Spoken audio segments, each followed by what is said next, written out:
తొందరగా పోయినట్టు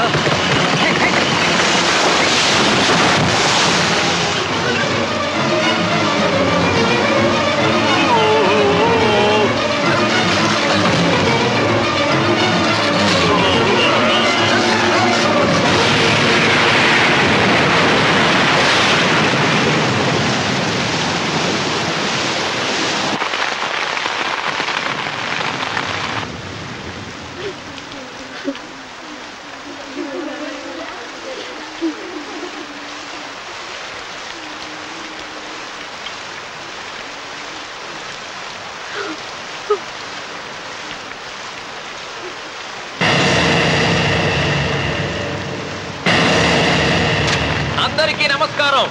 ఇది మా పెదనాన్న సంతకం పెట్టిన దస్తావేజు. అక్కడ మా నాన్న లేడు, ఇక్కడ మా పెదనాన్న లేడు. కానీ మా పెదనాన్న మా నాన్న దగ్గర 50 లక్షల డబ్బు 40 ఎకరాల పొలం తీసుకున్నాడు.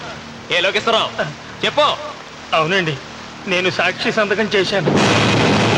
ఈ అప్పు ఎలా తీరుతుందో ఆ ధర్మాత్ముడి సేవ అక్కడి నుంచి తీసేలోపు చెప్తే బాగుంటుంది. బిక్షపతి మతుందా నీకు? ఇదేనా అడిగే సమయం? ఆయన తగలబడిపోతే ఆయనతో పాటు ఈ నిజం తగలబడిపోతుంది. మా అన్నయ్య ఆ ధర్మాత్ముడు రక్తం పంచుకు పుట్టాడు. ఏమయ్యా లోకేశ్వరరావు, మా అన్నయ్యకి మిగిలిన ఆస్తి ఏమిటి? ఈ ఇల్లు తప్ప ఏమీ మిగలలేదండి. సరే, 40 ఎకరాల కింద ఈ ఇల్లు పెట్టుకుంటాను. మిగతా 50 లక్షలు ఎలా ఇస్తావన్నయ్యా? ఏంటో నువ్వు మాట్లాడేది? మా రావుని ఒట్టి చేతులతో నడిరోడ్డు మీద నిలబెడతావా? సరే, డబ్బు వద్దు, పొలం వద్దు, ఒక్కటిస్తే చాలు. ఏంటది? అది సీత దగ్గరుంది. అది ఇస్తే 50 లక్షల బాకీ రద్దు చేసుకుంటా. సీతారత్నం పుట్టింటి వాళ్ళు పెట్టిన 7 వారాల నగలున్నాయి. అవన్నీ నాకు ఇచ్చేస్తే నేను సరిపెట్టుకుంటాను.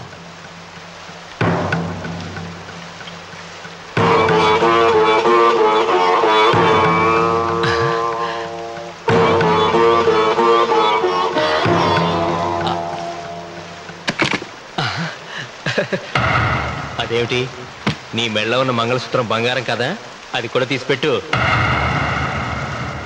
అన్నయ్య తీసేమని చెప్పు. నువ్వు కట్టాల్సిన తాడి మా రావుడు కట్టాలని ఖచ్చితంగా కదా ఈ పని చేస్తున్నావు. తప్పు మాట్లాడుతున్నావు శాస్త్రి.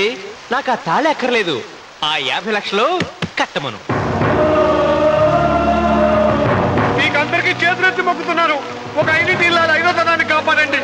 మీకోసం తన సరస్వాన్ని మీకు దానం చేసి కొడుకును ఒట్టి చేతులతో నిలబెట్టారు మా శివరామకృష్ణ గారు. మీరందరూ ఇంటి మూలంగా లాభం పొందిన వారే. ఆ ఇల్లాను మంగళసూత్రం తీయకుండా కాపాడండి. దయచేసి మీకు కొంచెం సహాయం చేయండి. పంతులు, నీకేమైనా సిగ్గుండదా? కడుపుకు అన్నం తింటాడావా, గడ్డి తింటాడావా? దానం ఇచ్చినటిది తిరిగి పీక్కుంటావా? నీ అమ్మాల కలుగాల పెట్ట. ఊరికేనే ఇచ్చాడా? పుణ్యం కోసం ఇచ్చాడు. చచ్చాక తిరిగి ఇవ్వమంటే ఎలాగండి? ఎవడు దానం చేయమన్నాడండి? ఒళ్ళు కొవ్వెక్కి దానం చేశాడు. అన్నం పెట్టి తినది కక్కమంటే ఎలాగండి? సోము తమ్ముడిది సోకేవా అన్నగారు అనుభవించారన్నమాట. ఏమిగా నిలబడి చూస్తాడారు సిగ్గు లేకుండా? ఈయనే ఉంటే మన గుండెటి అని విక్కుంటారు, మనం వచ్చే పట్టుకొని అడుగు తినాలి.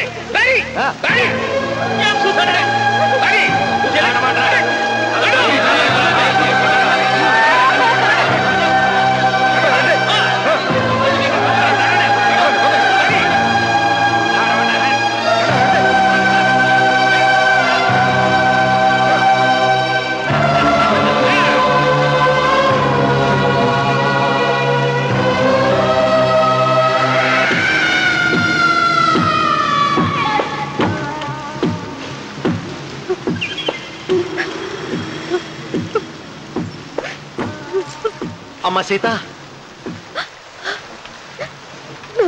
భిక్షపతి, మా వియ్యంకుడు బాకీ ఉన్న 50 లక్షల డబ్బు, 40 ఎకరాల పొలం నీకు నేనిస్తాను, సరేనా? సరే.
దేవుడా? ఆయన దేవుడే అయితే 24 గంటలు శివ పూజ చేస్తూ దానధర్మాలు చేసిన మా నాన్నకు దిక్కులకి సౌరిస్తాడా? దేవుడి పట్ల అపచారం చేయటం మహాపాపం రా. దేవుడిని ఎన్నాడు మనం చేసుకునే ఆత్మద్రోహం. అసలు దేవుడే లేడు. దిష్టి బొమ్మలాగా నా ఇంటి ముందు ఆ శివలింగం ఉండడానికి వీల్లేదు. మీరు ఆ శివలింగం జోలికి వెళ్తే నా ప్రాణాలు తీసేసి వెళ్ళండి. నా భర్త దేవుడికి అపకారం చేయడం ఈ కళ్ళతో చూసే కంటే మీ కళ్ళ ముందే చచ్చిపోతాను. నన్ను చంపేసేయండి. నీకు ఇంటి ముందు శివలింగం దేవుడా, నాకు మాత్రం నల్లరాయి. ఈ రోజు నుంచి నేను ఈ వీధి గుమ్మం నుంచి నడవను. ఆ నల్లరాయిని కన్నెత్తి చూడను. ఆ పెరటి గుమ్మమే నాకు వీధి గుమ్మం. ఇది అంగీకరిస్తుంది. నువ్వు నమ్ముతున్న దిష్టి బొమ్మ కోసం కాదా, ఈ కోసం. లక్ష్మి వచ్చింది. ఇంకా సీత రావాలి. భిక్షపతి గారు తీసుకున్నది 40 ఎకరాలని, మిగతాదంతా కుట్ర అని, ఆ కుట్రలో నాకు భాగస్వామ్యం ఉందని రామన్న గారికి తెలిస్తే నన్ను చంపేస్తారండి. డబ్బు చూసేసరికి ఆశ పుట్టిందా? ఇదిగో ఈ సంగతి ఎవరికైనా చెప్పావో కోసేస్తా. భిక్షపతి, నువ్వు నాశనం అయిపోతావురా, నాశనం అయిపోతావు.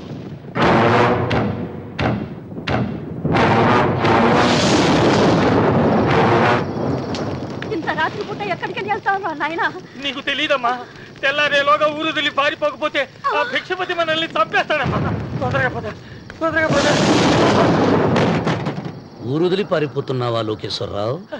అది నాకంతా తెలుసు. అయ్యా అయ్యా అయ్యా, నీకు ద్రోహం చేశాను, నన్ను క్షమించండి అయ్యా. నేను క్షమిస్తా. మరి భిక్షపతి వదలద్దు. నీకు ఉపాయం చెబుతా. అన్వర్, నీ ప్రాణాలకు భిక్షపతి మూలంగా ప్రమాదం ఉందని నీ చేతులతో నువ్వే రాశావు. నేను కాపాడతాను. దాన్ని జాగ్రత్తగా మడిచి నీ జేబులో పెట్టుకో. అర్థం కాలేదా? నీ ప్రాణాలను నా చేతుల్లో పెట్టావుగా. మీ అమ్మను జాగ్రత్తగా ఇంటికి తీసుకుని వెళ్ళు. వస్తాం బాబు. పదమ్మా, పద.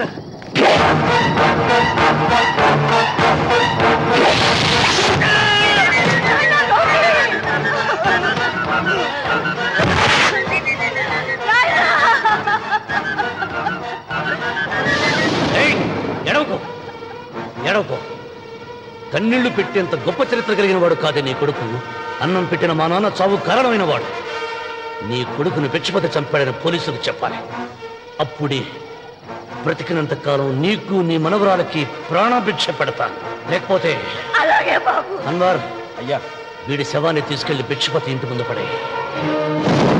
ఒరే రాముడు, నువ్వు శ్రీరామచంద్రుడు లాంటి వాడిరా, ఇలాంటి హత్యలు చే. మా నాన్న పెట్టిన పేరు రామన్న, కానీ ఈ రోజు నుంచి నా పేరు రావణ. ఆయన మూలంగా దానాలు పొంది, భూదానాలు పొంది, అన్నదానాలు పొంది, ఆయన కన్ను మూసిన రోజు కన్నీటి విట్కూరు చెప్పలేకపోయిన ప్రతి వాడి బ్రతుకు కన్నీటి పాలు చేస్తా. అవసరం సృష్టికి తల్లి, అనుభవం తెలివికి తండ్రి.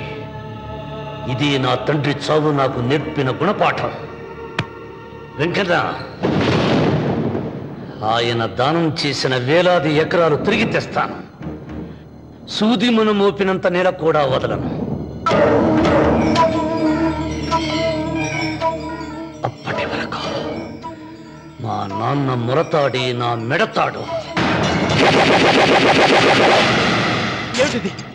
నన్ను ఎందుకు అరెస్ట్ చేస్తున్నారు? లోకేశ్వరను చంపినందుకు అరెస్ట్ చేస్తున్నాం. నేను అతను తప్పుడు పెట్టి అతని స్వహస్తాలతో రాసిన ఉత్తరం. దీనికి అతని తల్లే సాక్ష్యం.